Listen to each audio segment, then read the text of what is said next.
नमस्कार, the bonus के prime time show bonus point में आप सभी का स्वागत है। मैं हूं विपुल सिंह। शाम के 7 बजते ही आपकी जेब से लेकर के देश की अर्थव्यवस्था पर असर डालने वाली तमाम महत्वपूर्ण खबरें लेकर के हम पहुंच चुके हैं अपने स्टूडियो और इन खबरों के विश्लेषण के लिए हमारे साथ जुड़ चुके हैं द बोनस के संपादक अंशुमान तिवारी जी मुंबई स्टूडियो से। अंशुमान सर, बहुत बहुत स्वागत आपका। धन्यवाद विपुल, आपका भी स्वागत है। तो अंशुमान सर के साथ तमाम खबरों का विश्लेषण शुरू करें उससे पहले फटाफट आपको बता देते हैं कि आज मुख्य तौर पर हम किन विषयों पर बातचीत करने वाले हैं, किन खबरों पर चर्चा करने वाले हैं, नज़र डालते हैं ऑन द शो पर। तो आज बोनस पॉइंट की शुरुआत करेंगे खरीफ की खेती पर आए नए अपडेट से। जी हाँ, कुल खेती तो पिछले साल के मुकाबले आगे है, लेकिन सोयाबीन और कपास का रकबा पिछले साल से पिछड़ गया है। जानेंगे कि आखिर में इसका क्या असर देखने को मिल सकता है। इसके बाद रेयर अर्थ पर चीन की सख्ती के भारत पर पड़े असर पर बातचीत होगी। सख्ती की वजह से भारत में फैक्ट्रियों में उत्पादन पर अब चोट पहुंचने लगी है। फॉक्सकॉन की फैक्ट्री में एयरपॉड उत्पादन जो है वो प्रभावित हुआ है। अगली खबर बैंकों के पर्सनल लोन कारोबार से जुड़ा हुआ है। इस कारोबार में अब बैंकों की पकड़ कुछ ढीली पड़ी है और इसका फायदा एनबीएफसीज को हुआ है।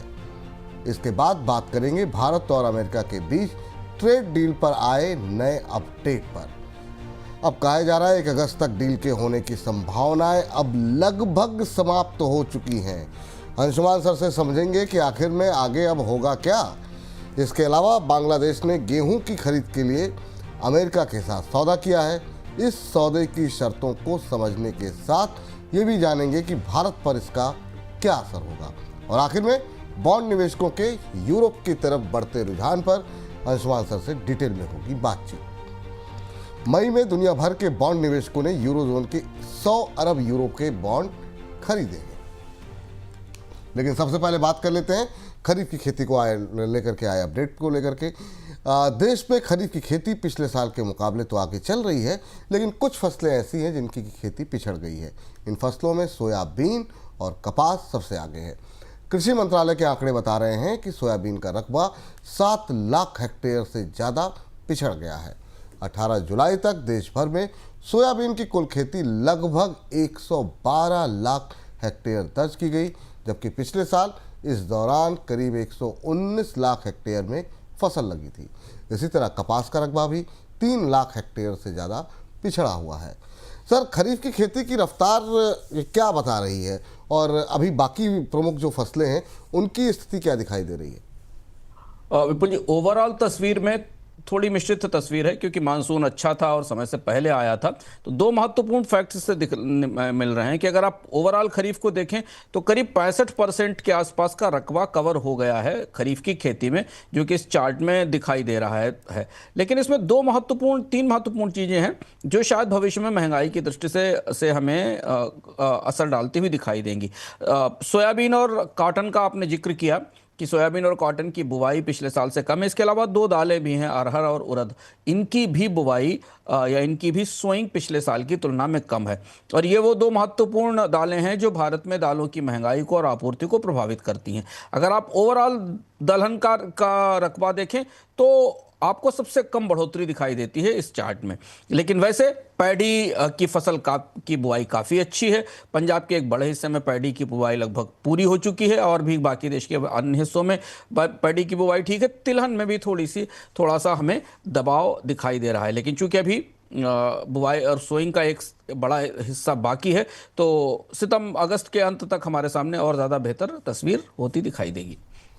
जी, इस बीच चीन से रेयर अर्थ एलिमेंट्स की सप्लाई रुकने का असर अब भारत की फैक्ट्रियों पर दिखने लगा है। प्रतिबंधों की वजह से तेलंगाना में फॉक्सकॉन की फैक्ट्री में एप्पल के एयरपॉड्स का उत्पादन कम हुआ है। चीन ने भारत को 7 तरह के रेयर अर्थ एलिमेंट्स की सप्लाई रोक रखी है और उनमें वो एलिमेंट भी शामिल हैं जिनका इस्तेमाल एयरपॉड बनाने में होता है। सर, ये चीन के साथ रेयर अर्थ की सप्लाई को लेकर के जो तमाम कोशिशें चल रही हैं, क्या वो सफल होती हुई नहीं दिखाई दे रही हैं? विपुल जी, बात बनती दिख नहीं रही है। एयरपॉड बनाए जाते हैं, जो एयरफोन हैं, उनमें नियोडायनियम, डाइप्रोसियम का इस्तेमाल होता है। ये इनकी अपनी मैग्नेटिक प्रॉपर्टीज होती हैं जो एयरपॉड में लगाई जाती हैं। इसके अलावा फोन के निर्माण के लिए और इलेक्ट्रॉनिक्स के निर्माण के लिए भी कई सारे रेयर अर्थ की जरूरत है।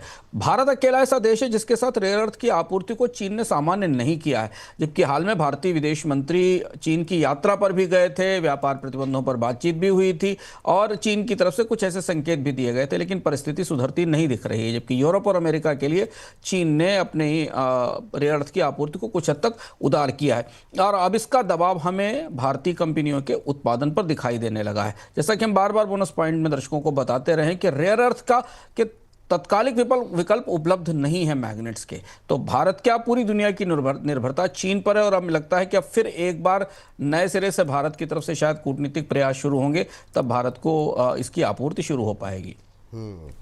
इस बीच पर्सनल लोन को लेकर के रिजर्व बैंक की सख्ती का असर बैंकों के पर्सनल लोन कारोबार पर दिखा है।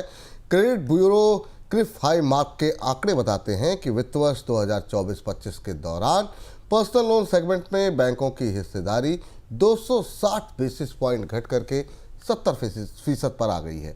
बैंकों की हिस्सेदारी घटने का फायदा एनबीएफसीज को हुआ है।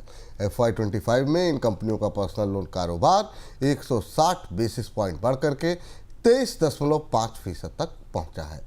सर, पर्सनल लोन में बैंकों की पकड़ ढीली होने से एनबीएफसीज को कहाँ फायदा होता हुआ दिखाई दिया? आरबीआई ने सरकार ने अनसिक्योर्ड लोन के लिए बैंकों को रोक दिया था और उसके बाद बैंकों ने इन्हें ये लोन सीमित कर दिए, इसलिए इस स्पेस में एनबीएफसी सामने आ गई। और अब ये वो अनसिक्योर्ड लोन का स्पेस है जिसमें आमतौर पर जिनकी क्रेडिट रेटिंग खराब होती है या जिनके भुगतान के रिकॉर्ड्स अच्छे नहीं होते हैं या जिनके पास कर्ज चुकाने की क्षमता नहीं होती, जिन्हें बैंक आमतौर पर इससे पहले तक उत्साह के साथ लोन दे रहे थे, वो रुक गया है और उसकी जगह एनबीएफसी आ गई। और वही अंतर आपको इन आंकड़ों में दिखाई देता है कि बैंकों निजी एनबीएफसी की हिस्सेदारी इस बाजार में बढ़ गई है। पर यह जोखिम भी बढ़ा है, क्योंकि अगर आप एचडीएफसी और आईसीआईसीआई के नतीजों को देखें जिन पर कल हमने चर्चा की थी, उन दोनों बैंकों ने भी अपने यहाँ जो प्रोविजनिंग बढ़ाई है वो अनसिक्योर्ड लोन को लेकर बढ़ाई है और उसके बाद अब बैंक अनसिक्योर्ड लोन स्पेस से बाहर निकल रहे हैं। तो एनबीएफसीज ये जोखिम या ये रिस्क उठा रही हैं, पर एनबीएफसीज के पास भी बैंकों का ही पैसा है, बैंक ही उनको पैसा लेंड करते हैं। तो अभी अनसिक्योर्ड लोन के स्पेस में जो जोखिम है वो मौजूद है, भले ही वो जोखिम एक अकाउंट से, बैंक के अकाउंट से शिफ्ट होकर एनबीएफसी के अकाउंट में पहुंच गया हो। इस बीच फूड एग्रीगेटर कंपनी जोमेटो ने अपने जून तिमाही के नतीजे घोषित कर दिए हैं। जून तिमाही में कंपनी के मुनाफे में 90% की भारी गिरावट आई है। मुनाफा घट करके सिर्फ 25 करोड़ रुपए रह गया है, जो कि 2024 की जून तिमाही में 253 करोड़ रुपए था। हालांकि कंपनी के मुनाफे में भारी गिरावट के बावजूद मंगलवार को जोमेटो के शेयर में ज़बरदस्त उछाल देखने को मिला। सर, जोमेटो के नतीजों से कंपनी के भीतर की क्या तस्वीर दिखाई दे रही है अभी? जोमेटो के नतीजे बड़े दिलचस्प हैं और बाजार ने जिस तरह से प्रतिक्रिया की वो भी बड़ी अनोखी थी आज। अगर मैं नतीजों को भीतर से खोलकर समझने की कोशिश कर रहा तो बड़े अनोखे ट्रेंड दिख रहे हैं जोमेटो और ब्लिंकिट के नतीजों में। अगर आप ध्यान से देखें तो कंपनी के मुनाफे में 90% की गिरावट आई है, जबकि रेवेन्यू में करीब 70% की बढ़ोतरी दिखाई देती है। ये एक अजीब सा डाइवर्जेंट ट्रेंड है। दूसरी चीज ये है कि ब्लिंकिट का कारोबार जोमेटो के मेन फूड कारोबार से ज्यादा बड़ा हो गया, ये आंकड़े बता रहे हैं। ब्लिंकिट का रेवेन्यू करीब 155% ईयर ऑन ईयर बढ़ा है, 2400 करोड़ रुपए हो गया है और जो नेट ऑर्डर वैल्यू है ब्लिंकिट की, उसने फूड डिलीवरी की नेट ऑर्डर वैल्यू को पास ऑन कर दिया है। अच्छी खबर है, लेकिन इसके पीछे की कहानी ये है कि सारी की सारी बढ़ोतरी कैपेक्स के कारण और मार्केटिंग के प्रभाव के कारण हुई, मार्केटिंग के खर्चों के कारण हुई है। तो अगर आप जोमेटो के नतीजों को देखें तो एक ऐसी कंपनी है जिसका राजस्व तो बढ़ रहा है, बल्कि जितना राजस्व बढ़ रहा है घाटा उतना ही ज्यादा बढ़ता जा रहा है या मुनाफे में उतनी ही तेज गिरावट दिखाई दे रही है। और ये एक अनोखी सी स्थिति है।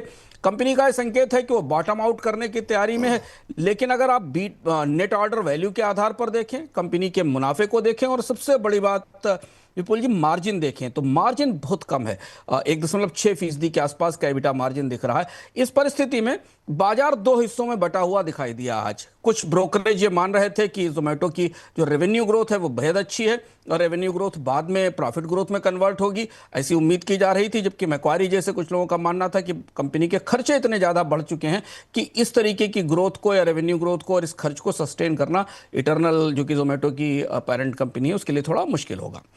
बिल्कुल सही कह रहे हैं सर, ये मतलब जो है ना बड़ी दुविधा वाली बात थी। मतलब एक तरफ एक रिसर्च हाउस जो है जेफरीज जैसे, वो 400 रुपये से ऊपर के टारगेट दे रहे हैं। नुवामा और बाकी कुछ एक ब्रोकरेज हाउसेस की जो अंतर्राष्ट्रीय ब्रोकरेज हाउसेस हैं वो हम देख रहे थे कि 150 रुपये के टारगेट दे रहे हैं। आज हमारे 10 बजे के शो में 2 गेस्ट थे, दोनों की अलग अलग राय। तो ये मुझे लगता है कि जो रिटेल इन्वेस्टर हैं उनके लिए भी सर काफ़ी दुविधा वाली स्थिति होगी कि किसकी बात को सही माने और किसको गलत झुटलाएं। विपुल जी, आमतौर पर ऐसी परिस्थिति में हाँ ठीक बाजार की अपनी राय होती है, पर जब कंपनियों के परफॉर्मेंस में इतना डाइवर्जेंस और इतनी खर्च कर रही हो एक नई कंपनी, हालांकि कंपनी का बाजार हिस्सा बहुत बड़ा है, अगर आप टोटल ट्रेड का साइज देखें तो टोटल कारोबार का साइज देखें काफी बड़ा हो गया है, ये सारी चीजें हैं। लेकिन अगर आप पुराने फंडामेंटल्स को पारंपरिक फंडामेंटल्स को आधार बनाकर चलें कि कंपनी के प्रॉफिट्स में तेज गिरावट है, खर्चे बहुत ज़्यादा हैं, तो आपको थोड़ा जोमेटो को मतलब एक चुटकी नमक के साथ इसके नतीजों को लेना चाहिए। क्योंकि हमने ऐसी कहानियां इससे पहले देखी हैं जहां काफ़ी खर्च करके कैपेक्स डाल के मार्केटिंग करके कंपनी के रेवेन्यूज़ में तेज ग्रोथ आती है और उसके बाद फिर चीज़ें सस्टेन नहीं हो पाती। तो जोमेटो एक बहुत इंटरेस्टिंग टेस्ट केस है भारतीय बाजार के लिए और अगली 2 तिमाहियां हमें ये बताएंगी कि ये कंपनी कैसे काम कर रही है। क्योंकि दो चीजें बड़ी डेफिनेट है, जो चीज शायद आपसे एक्सपर्ट्स ने भी कही होगी बातचीत में और जो हम भी समझ के पा रहे हैं। एक तो कंपनी के कॉस्ट प्रेशर्स बहुत ज्यादा हैं, लागत बहुत ज्यादा बढ़ी हुई है और इतनी बढ़ी हुई लागत इतने कम मार्जिन पर सस्टेन करना मुश्किल है। और दूसरा ये कि मार्जिन्स बहुत दबाव में है, तो इसलिए ये ग्रोथ और प्रॉफिट के बीच का जो ट्रेड ऑफ है ना, जो संतुलन है, वो कहीं ना कहीं बिगड़ता दिख रहा है। इसलिए इस स्टॉक पर हमारी करीब से नजर भी रहेगी और कंपनी के नतीजों पर भी नजर रहेगी। लेकिन जोमेटो एक दिलचस्प केस है जो आज बाजार के सामने खुला और इसीलिए हमने इस पर इतनी 2 राय देखी, अलग अलग मतभेद देखे। बिल्कुल, और ये बात बिल्कुल सही है कि मतलब चिंताएं जताने वाले लोगों की संख्या भी काफ़ी ज़्यादा है, क्योंकि कैश फंड काफ़ी हो रहा है और अभी तो जियो की एंट्री हुई नहीं है। वहाँ से किस तरह का चैलेंज निकल करके आएगा, वो भी एक बड़ी चुनौती यहाँ पर निकल करके आएगी। तो देखते हैं आगे क्या कुछ होता है, 1-2 क्वार्टर पे नजरें रहेंगी नतीजों पर। लेकिन इस बीच इनकम टैक्स विधेयक 2025 के ड्राफ्ट पर संसदीय समिति ने अपनी सिफारिशें संसद में पेश कर दी। नया इनकम टैक्स विधेयक 1961 के इनकम टैक्स एक्ट की जगह लेगा। प्रस्तावित नए विधेयक में संसदीय समिति ने कई सिफारिशें की हैं, जिनमें छोटे टैक्स पेयर्स के लिए कई तरह के राहत देने के प्रस्ताव दिए गए हैं। सर, आम टैक्स पेयर्स के लिए किस तरह के बदलाव सुझाए गए हैं? ये आज की एक महत्वपूर्ण खबर है। इनकम टैक्स बिल आया था और उसके बाद संसद की व्यवस्थाओं के मुताबिक इसे सिलेक्ट कमेटी को दिया गया। तो बैजंजय पांडा की कमेटी थी, सिलेक्ट कमेटी, उसने अपनी सिफारिशें दी हैं और इसमें 3 अलग अलग तरीके के बदलाव व्यवस्था में सजेस्ट किए गए। बिल में आमतौर पर बिल की जो मूल भावना है वो उसी तरह सुरक्षित है, लेकिन माइन्यूट लेवल पर, छोटे लेवल पर महत्वपूर्ण बदलाव हैं जिन्हें समझना जरूरी है। और सबसे पहले हमें देखते हैं कि छोटे करदाता, आम करदाता या जो आमतौर पर इनकम टैक्स डिपार्टमेंट से सबसे ज्यादा त्रस्त और परेशान रहते हैं, उनके लिए क्या किया गया। डेटा पॉइंट में समझते हैं। पहली चीज तो यह कि जो छोटे करदाता कर योग्य सीमा से नीचे हैं, उन्हें केवल टीडीएस के लिए रिफंड दाखिल करते, रिटर्न दाखिल करते हैं, उन्हें देरी से रिटर्न दाखिल करने पर सजा नहीं मिलेगी। महत्वपूर्ण बात है। बहुत सारे ऐसे करदाता हैं जिनकी जो टैक्स नहीं पे करते हैं लेकिन उनको रिटर्न चाहिए होते हैं, कई सारे वैधानिक जरूरतों के कारण, लोन लेने के लिए या दिखाने के लिए। अगर वो अपना समय से रिटर्न नहीं भरते हैं तो उन्हें कोई सजा नहीं मिलेगी। ये एक महत्वपूर्ण बदलाव जो आम लोगों के लिए जरूरी है।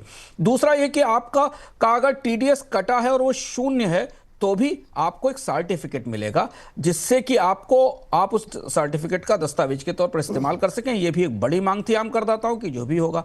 प्रोविडेंट फंड की निकासी पर टीडीएस के नियम सामान्य किए गए हैं। इसके अलावा अनजाने में नियम तोड़ने पर अधिकारियों को सजा माफ करने के अधिक अधिकार दिए गए हैं। तकनीकी आधार पर थोड़े बदलाव किए गए हैं। फैसले सूचना संग्रह के लिए वर्चुअल डिजिटल एसेट्स को, क्रिप्टो टोकन की संपत्तियों को अब अघोषित आय के दायरे में शामिल किया जाएगा। यह थोड़ा एक उलझन भरा मामला था, काफी समय से उलझन थी और अभी हाल फिलहाल में जब दुबई की और बाकी जगह की क्रिप्टो निवेश पर भारतीय कंपनियों के, भारतीयों के निवेश पर पड़ताल हुई, तब भी यह मामला उठा था कि जो अनडिक्लेयर्ड एसेट्स हैं उनमें डिजिटल एसेट्स को शामिल किया जाए या नहीं नहीं। लेकिन प्रवर्तन की तरफ से, विजिलेंस की तरफ से ये कानून अधिकार दे रहा है आयकर अधिकारियों को कि वो आपके सोशल हैंडल्स और सोशल नेटवर्क का में पहुंचकर जांच या पड़ताल कर सकेंगे। तो ये वो प्रमुख प्रावधान है जो आम लोगों से प्रभावित होते हैं, जो सेलेक्ट कमेटी ने अपनी सिफारिश के तौर पर संसद में अपनी रिपोर्ट में रखे हैं। अब इसमें से कितनी सिफारिशें सरकार या वित्त मंत्रालय स्वीकार करता है देखना होगा, क्योंकि सेलेक्ट कमेटी की सिफारिशें ही होती हैं, फैसले नहीं होते। लेकिन सर, ये जो परिभाषाओं को लेकर के बातचीत कही गई, उसमें किस तरह के बदलाव का सुझाव दिया गया है? परिभाषाएं तकनीकी हैं, लेकिन बहुत सारे उद्यमियों के लिए जानना जरूरी भी है कि इनकम टैक्स एक्ट के तहत कई महत्वपूर्ण कारोबारों की कामकाज की परिभाषा बदली है। जैसे कैपिटल एसेट की परिभाषा बदल दी गई है, जो नए प्रावधान में भी थी। इंफ्रास्ट्रक्चर कैपिटल कंपनी, एमएसएमईज की परिभाषा में भी बदलाव किया गया और उन्हें मौजूदा कानूनों के साथ जोड़ा गया है। पुराना जो 1961 का एक्ट था, उसमें ये सारे नए नए कारोबारों के लिए परिभाषाओं की चुनौती थी और उसका मिस इंटरप्रिटेशन होता था, कानूनी पेच होते थे अदालतों में और ट्रिब्यूनल्स में जाकर उन पर झगड़े होते थे। इसके अलावा संपत्ति और कैपिटल गेंस के नियम भी तय किए गए। जो कैपिटल गेंस का नया नियम आया था पिछले साल बजट में, उसको काफी स्पष्ट किया गया है। और विदेशी निवेशकों और फंड्स के लिए कैसे कैलकुलेट किया जाएगा टैक्स, इसके भी नियमों को स्पष्ट करने की सुझाव दिया गया। और माइक्रो और स्मॉल एंटरप्राइजेस की परिभाषा एमएसएमई एक्ट के साथ जोड़ी गई है। चैरिटेबल उद्देश्यों के लिए जो फंड बनते हैं उनको डीम्ड एप्लीकेशन के तहत मान्यता दी गई है और धार्मिक ट्रस्ट के लिए भी कई के नियमों में भी बदलाव किया गया है। तो इस तरह से ये कानून टैक्स दरों में कोई बड़ा बदलाव नहीं करता, किसी बड़ी प्रक्रिया में भी कोई बड़ा बदलाव नहीं करता, लेकिन सेलेक्ट कमेटी ने जहां जहां थोड़ी बहुत चीजों को कसने की जरूरत थी और सुविधाएं बढ़ाने की जरूरत थी, सहूलियतें बढ़ाने की जरूरत थी, उसकी सिफारिशें अपनी रिपोर्ट में की हैं। जी, भारत और अमेरिका के 1 अगस्त की डेडलाइन से पहले ट्रेड डील होने की उम्मीद अब लगभग खत्म हो गई है।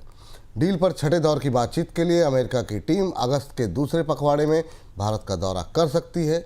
अमेरिका के दौरे से भारतीय प्रतिनिधिमंडल वापस लौट चुका है। दोनों पक्षों के बीच डील के लिए 5वें दौर की बातचीत हो चुकी है, लेकिन अभी तक कोई डील नहीं हो पाई है। सर, बोनस पॉइंट के अंदर हम लोग लगातार बोल रहे हैं कि डील की संभावनाएं कम है। अब यहाँ पर चूंकि अब मामला आगे बढ़ चुका है, तो आगे की परिस्थिति क्या दिखाई दे रही है और क्या अब यहाँ पर डील को लेकर क्या स्थिति आपको दिखाई दे रही है? विपुल जी, हम लोग पहले दिन से जिस दिन से ये बात शुरू हुई है बोनस पॉइंट में, ऑलमोस्ट हर वीक में भारत और अमेरिका की डील पर चर्चा करते हैं और दर्शकों को लगातार बता रहे हैं कि किन कॉम्प्लिकेशन के कारण ये डील नहीं हो सकती। बहुत उत्साह था, बहुत सारे कयास थे, लेकिन स्थितियां उसी तरफ गई और जो हम आपसे प्रारंभ से कह रहे थे कि भारत किसी भी स्थिति में इस तरीके की डील स्वीकार नहीं कर सकता। और डोनाल्ड ट्रंप ने वियतनाम और इंडोनेशिया के साथ जैसी डील कर ली है, उसके बेस पर वो भारत को कोई भी खास बड़ी रियायतें नहीं दे सकते हैं। तो इसलिए डील लगभग ना होने की उम्मीद है। जो आप बता रहे हैं वो बिल्कुल संकेत सरकार की तरफ से भी है। अब तो संसद का सत्र भी चल रहा है, इस स्थिति में सरकार कोई और भी डील नहीं करना चाहेगी जो कल विपक्ष उसके सामने खड़ा होकर उससे सवाल पूछे। और इसलिए आगे की संभावना यह है कि मुझे लगता है अगले 2-3-4 दिनों में भारत पर टैरिफ का ऐलान डोनाल्ड ट्रंप कर सकते हैं, जो कि जैसे कि उन्होंने बाकी देशों के लिए किया है। और इसके बाद फिर अब भारत के साथ व्यापार वार्ताएं होंगी, अक्टूबर में शायद दोबारा मिनी डील होगी, इस तरीके की चर्चाएं चल रही हैं। अगर डोनाल्ड ट्रंप 1 अगस्त की समय सीमा नहीं बढ़ाते हैं तो वो भारत के लिए टैरिफ का ऐलान करेंगे। हालांकि लिटनिक ने, जो कि उनके कॉमर्स मिनिस्टर, उन्होंने कल कहा था कि 1 अगस्त की समय सीमा अब नहीं बढ़ाई जाएगी। क्योंकि डोनाल्ड ट्रंप को नए टैरिफ से रेवेन्यू मिलने लगा है, जिसके आंकड़े हम आपको बताते रहे, तो इसलिए भी उनको लग रहा है कि टैरिफ तो काम कर रहे हैं। अमेरिकी अर्थव्यवस्था थोड़ा डावाडोल है, हिली डुली है, लेकिन रेवेन्यू आ रहा है और फिलहाल महंगाई थोड़ी बढ़ी है पर नियंत्रण में है। तो डोनाल्ड ट्रंप को अपनी टैरिफ स्ट्रेटेजी कम से कम अमेरिकी अर्थव्यवस्था के संदर्भ में फिलहाल कामयाब होती दिख रही है, इसलिए उसको 1 अगस्त से आगे बढ़ाना नहीं चाहेंगे।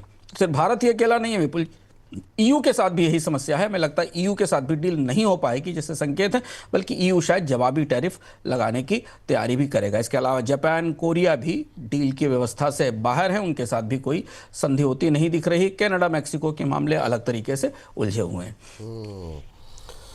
ये बात यहाँ पर स्थिति निकल करके आ रही है। लेकिन इस बीच जो है अब आगे बढ़ते हैं और अगली खबर का रुख करते हैं। बांग्लादेश में अमेरिका से गेहूं खरीद के लिए डील की जा रही है। डील के तहत बांग्लादेश 2030 तक हर साल अमेरिका से 7 लाख टन गेहूं की खरीद करेगा।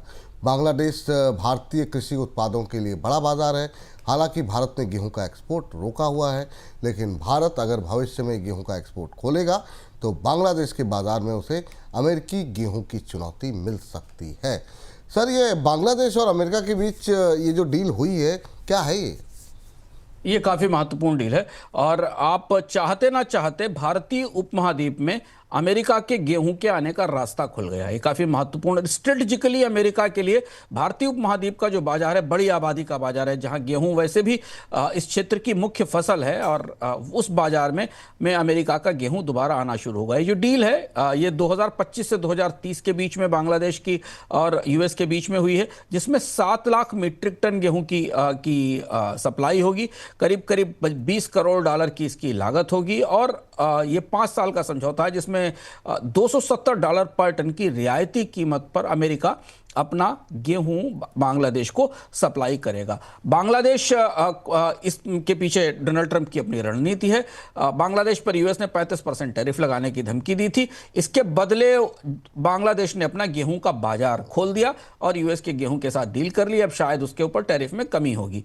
इसके साथ बांग्लादेश को बोइंग विमान बेचने की कोशिश भी डोनाल्ड ट्रंप कर रहे हैं, जो हम आपको बता चुके हैं कि डोनाल्ड ट्रंप की डील्स में एग्रीकल्चर और बोइंग शामिल है।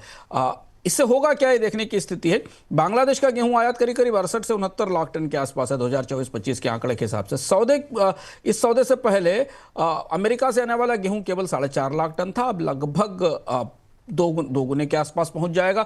इसके अलावा ब्लैक सी से, रूस से और भारत से भी गेहूं जाता था, पर भारत ने अपना निर्यात बंद कर रखा है। तो ये सिग्निफिकेंट है, काफी महत्वपूर्ण है कि भारतीय उपमहाद्वीप में अमेरिका का गेहूं आ रहा है और चूंकि बांग्लादेश की अर्थव्यवस्था संकट में है, इसलिए उसे अमेरिका के बाजार में अपने कपड़े, खासतौर पर गारमेंट बेचने की सुविधा चाहिए और उसके बदले जो लेन देन हुआ है उसमें उसे अब टैरिफ में रियायत मिल सकती है। लेकिन सर, इसको अगर हम भारत के संदर्भ में देखें खाली, तो फिर इस डील को कैसे देखा जा सकता है? वैसे तो भारत ने, विपुल जी, अपने यहाँ गेहूं का निर्यात बंद कर रखा है 3 साल से, लेकिन अगर आप इससे पहले देखें तो बांग्लादेश भारतीय गेहूं का बाजार था, बड़ा बाजार था। भारतीय उपमहाद्वीप में गेहूं की आपूर्ति भारत से ही होती थी और कई बार सबसे बड़ा कृषि बाजार रहा है। लेकिन भारत की एक्सपोर्ट पाबंदी के बाद अब अमेरिका यहां पर आ गया। अब इस क्षेत्र के बाजार से भारत बाहर हो रहा है, चूंकि अमेरिका का गेहूं ज़्यादा प्रतिस्पर्धी है और भारत में निर्यात पर अगर लंबे समय तक पाबंदी रहती है तो बांग्लादेश और भी कम गेहूं भारत से खरीदना शुरू करेगा, क्योंकि अब बांग्लादेश के लिए अमेरिका काफ़ी बड़ा सप्लायर हो गया है। और ये भी दिख रहा है कि जो इंडिया के ट्रेडिशनल बायर थे गेहूं के, ये जो पारंपरिक इंपोर्टर थे, वो भारत को छोड़कर अब अमेरिका का गेहूं खरीद रहे हैं। और निश्चित तौर पर इंडिया की फूड डिप्लोमेसी, जिसकी काफ़ी हम चर्चा करते हैं, उसके लिए ये बड़ा झटका है। और भारत जब भी गेहूं का निर्यात खोलेगा, क्योंकि अगर गेहूं की फसल अच्छी है और अनाज भंडार अच्छे हैं, तो भारत को अपने किसानों के फायदे के लिए निर्यात खोलना पड़ेगा। और इससे पहले हम निर्यात करते भी थे। ऐसी स्थिति में उसे बाजार को दोबारा हासिल करने में मुश्किल होगी। इस बीच अमेरिका में राष्ट्रपति ट्रंप की नीतियों की वजह से अमेरिकी अर्थव्यवस्था में बढ़ी अनिश्चितता का फायदा यूरोप के बॉन्ड बाजार को मिल रहा है। दुनिया भर में यूरोप के सॉवरेन बॉन्ड्स की मांग बढ़ गई है। मई के दौरान ग्लोबल निवेशकों ने करीब 100 अरब यूरो के यूरोजोन बॉन्ड खरीदे हैं। अप्रैल में जब अमेरिकी राष्ट्रपति ट्रंप ने टैरिफ की घोषणा की थी, तब से लेकर के अब तक अमेरिकी बॉन्ड्स की यील्ड में 40 बेसिस पॉइंट की बढ़ोतरी हो चुकी है और दूसरी तरफ यूरोप के सॉवरेन बॉन्ड्स की यील्ड में 20 बेसिस पॉइंट की कमी आई है। सर, ये यूरोजोन के बॉन्ड की मांग के नंबर्स जो आ रहे हैं, वो उससे क्या संकेत मिल रहे हैं, क्या बता रहे हैं ये? ये भी एक बड़ा शिफ्ट है। यूरोजोन के बॉन्ड्स में जो आंकड़े में मिल रहे हैं, सेंट्रल बैंक्स और सॉवरेन वेल्थ फंड ने यूरोजोन के बॉन्ड्स की हाल फिलहाल में रिकॉर्ड खरीदारी की। सिटी बैंक की एक रिपोर्ट आई जिससे जानकारी मिली। अब एक जो सिंडिकेशन करते हैं सॉवरेन वेल्थ फंड या बैंक्स, उसमें करीब करीब 20% हिस्सा यूरोजोन के बॉन्ड का पहुंच गया है, जो अभी इससे पहले जो पिछले साल 16% था और 2021 में 8% था। तो अगर आप 2021 से तुलना करके देखें कोविड के बाद की परिस्थिति से, तो अब इस हिस्से में करीब करीब 12% से ऊपर की बढ़ोतरी हुई है। इसकी सबसे बड़ी वजह यह है कि एशिया और मिडिल ईस्ट के बैंक्स को डॉलर एसेट्स पर भरोसा नहीं रहा है और डॉलर की संपत्तियों को छोड़कर अब वो यूरोजोन की संपत्तियों में अपना निवेश बढ़ा रहे हैं और बॉन्ड्स की खरीदारी कर रहे हैं। जब से अमेरिका की रेटिंग में गिरावट आई है, डॉलर में कमजोरी आई है, उसका एक बड़ा इसकी एक बड़ी वजह है जिससे कि करीब 100 बिलियन यूरो के यूरोजोन बॉन्ड्स बिके हैं। अमेरिका क्रेडिट मार्केट का सिरमौर था। पूरी दुनिया के देश, सॉवरेन वेल्थ फंड, विदेशी मुद्रा भंडार अपने और देशों के विदेशी मुद्रा भंडार अपना विदेशी मुद्रा का निवेश इन्हीं बॉन्ड्स में करते थे। लेकिन अब अमेरिकी डॉलर के हिस्से में की कीमत में भी तेज गिरावट है और अमेरिका की साख में भी गिरावट है। इसलिए यूरोजोन निवेशकों की गवर्नमेंट निवेशकों की, सरकारों की बड़ी पसंद बनकर उभर रहा है। इस बीच सर आपसे ये भी समझना चाहेंगे कि यूरोजोन की जो बॉन्ड है उसकी जिस तरीके से डिमांड बढ़ती हुई दिखाई दे रही है, इसका यूरो की तस्वीर किस तरीके से बनती हुई दिखाई दे रही है? कि यूरो को बहुत लंबे समय बाद बाय डिफॉल्ट कहें वो भूमिका मिलने की उम्मीद जगती दिख रही है, जिसके लिए वो बना था कि वो दुनिया की दूसरी फिएट करेंसी हो जाए या दुनिया की दूसरी वैकल्पिक करेंसी हो जाए। 2025 में डॉलर के मुकाबले यूरो करीब 12% मजबूत हुआ है और ये बड़ी वजह है कि दुनिया के विदेशी मुद्रा भंडारों ने, देशों के विदेशी मुद्रा भंडारों ने लेन देन में भी और अपनी रिजर्व करेंसी के तौर पर भी यूरो को अपने भंडारों में रखना शुरू किया है। चूंकि यूरो एक सामूहिक यूरोजोन एक सामूहिक अर्थव्यवस्था है, मध्यम घाटा है, मुद्रा स्फीति कुछ देशों में ज़्यादा है पर कम हो रही है और बैंकिंग सेक्टर मजबूत है, यूरोपियन यूनियन के वित्तीय नियम पारदर्शी हैं, इसलिए निवेशक अमेरिका को छोड़कर यूरोप के बॉन्ड्स में निवेश कर रहे हैं। इसके अलावा यूरोजोन में ईसीबी 2025 तक करीब करीब 34% से बॉन्ड का हिस्सा खुद यूरोपियन सेंट्रल बैंक संभालेगा। इससे भी एक गारंटी मिलती है कि बाजार में स्थिरता रहेगी। ये यूरोप की जो उम्मीदें हैं कि यूरो को एक अल्टरनेट करेंसी बनाया जा सके, उसे मजबूत करती हैं। और ये तैयारी विपुल जी इसके अलावा 1 अगस्त के बाद की भी है, क्योंकि अब 1 अगस्त से टैरिफ आने हैं। उस टैरिफ के बाद दुनिया में क्या परिस्थितियां बनेंगी, किस देश की अर्थव्यवस्था को कितना चोट पहुंचेगी। जापान की अर्थव्यवस्था दबाव में है, चीन की अर्थव्यवस्था में डिफ्लेशन की परिस्थिति है। इस परिस्थिति के बाद दुनिया भर के जो वित्तीय निवेशक हैं, बॉन्ड निवेशक हैं, सरकारें हैं, सॉवरेन वेल्थ फंड हैं, वो अपनी निवेश स्ट्रेटजी को 1 अगस्त से पहले संतुलित करने की कोशिश कर रहे हैं। जैसे कल हमने आपको बताया था कि डॉलर फंडिंग के चैलेंज दिखाई दे रहे हैं। ये उसके बाद उसका फॉलोअप जैसा है कि अब यूरो एक इंपॉर्टेंट करेंसी डेस्टिनेशन के तौर पर उभर रहा है और यूरोप की अर्थव्यवस्थाएं बड़ा फंड आकर्षित कर रही हैं बॉन्ड मार्केट में, जो फंड पहले अमेरिका के पास जाते थे। सर, इसको अगर हम भारत के संदर्भ में देखने या समझने की कोशिश करें तो इसका कोई असर देख रहे हैं आप? भारतीय बॉन्ड बाजार में अभी हमने थोड़ी अस्थिरता देखी। हमने बताया भी था, जो दर्शक भी उस पॉइंट को रेगुलर देख रहे हैं, कि जो इमर्जिंग मार्केट के बॉन्ड्स थे उनमें भारत और चीन का स्तर कम करने की, उनका वेट कम करने की कोशिश की गई थी, क्योंकि मिडिल ईस्ट और अन्य देशों के बॉन्ड्स को शामिल करने का प्लान जो प्रमुख बॉन्ड इंडेक्स हैं उन्होंने घोषित किया था। तो अभी इस परिस्थिति में बॉन्ड मार्केट की दृष्टि से अगर आप देखें तो यूरोप का बॉन्ड बाजार ज़्यादा आकर्षक है, बल्कि हो सकता है रिजर्व बैंक भी अपने रिजर्व में यूरो की होल्डिंग बढ़ाए। लेकिन 1 अगस्त के बाद जब दुनिया के कैपिटल फ्लोज नए सिरे से सेटल होंगे, जिसकी संभावना है, विदेशी पूंजी किस दिशा में मूव करेगी, तब भारतीय बाजार की परिस्थिति को हमें और करीब से देखने का मौका मिलेगा। विदेशी निवेशक डावाडोल हैं विपुल जी, जैसे फिर हमने थोड़ी सी खरीद आती देखी है विदेशी निवेशकों की। हालांकि जो भारत के ट्रेडिशनल सेक्टर हैं उनसे विदेशी निवेशकों ने अभी भी अपनी दूरी बना रखी है। इस रिजल्ट सीजन में को करीब से देखकर हमें पता चलेगा कि कंपनियों के नतीजों के बाद विदेशी निवेशकों ने भारतीय बाजार में किस तरीके की निवेश की रणनीति को अंजाम दिया है। जी चलिए, तो अब इस समय अब बोनस पॉइंट को समाप्त करने का वक्त हो गया है। अंशुमान सर, आज की इस चर्चा में आप जुड़े, तमाम जो महत्वपूर्ण खबरें थी उनका विश्लेषण किया, बहुत बहुत शुक्रिया, बहुत बहुत धन्यवाद आपका आज की इस चर्चा में जुड़ने के लिए। धन्यवाद। तो आज के इस कार्यक्रम को यहीं पर समाप्त करते हैं। आप लगातार बोनस के साथ बने रहिए, अपने सुझाव जो भी हैं वो हमें भेजते रहिए और मुझे इजाज़त दीजिए। फिलहाल के लिए नमस्कार।